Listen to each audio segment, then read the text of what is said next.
എനിക്ക് കിട്ടിയ തിരിച്ചുള്ള റെസ്പോണ്ട് എന്ന് പറഞ്ഞു കഴിഞ്ഞാൽ ആരെയും ഞെട്ടിക്കുന്നതായിരുന്നു. അന്നാണ് ഞാൻ തിരിച്ചറിയുന്നത് ഞാൻ എന്താണെന്നുള്ളത്.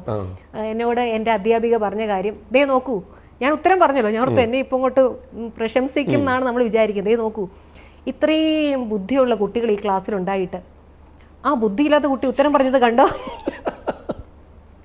എനിക്ക് പറയണ്ടായിരുന്നു എന്നായിപ്പോയി. ദൈവം, ഞാൻ എന്തിനാണ് ഈ ഉത്തരം പറഞ്ഞത്? എനിക്കിന്നും മനസ്സിലായിട്ടില്ല.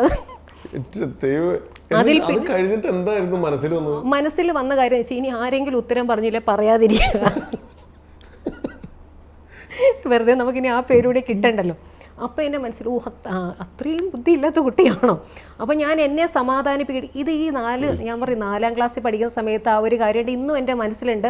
ആ ടീച്ചർ നിന്ന രീതികൾ എൻ്റെ മനസ്സിലുണ്ട്, ആ ടീച്ചർ കൊടുത്ത സാരി എൻ്റെ മനസ്സിലെ കളറുണ്ട്, ഇതെല്ലാം എൻ്റെ മനസ്സിലുണ്ടെങ്കിൽ അന്ന് എനിക്കത് വേദനയായിരുന്നു. കാരണം അത്രയും കുട്ടികളുടെ മുന്നിൽ നമുക്കതൊരു നമുക്ക് വിഷമമാണ്. പക്ഷേ എങ്കിൽ പിന്നീട് ഞാനത് ഓരോ ക്ലാസ്സിലും ഞാനത് ഓർക്കും. ഓരോ ക്ലാസ് ഇപ്പം വരെ ഞാനത് ഓർക്കുന്നുണ്ടെങ്കിൽ അപ്പം ഞാനന്ന് വിചാരിച്ചു, വലുതാകുമ്പോൾ ടീച്ചറായിട്ട് എല്ലാ ടീച്ചർമാരും പിള്ളേരെയൊക്കെ പഠിപ്പിക്കണം.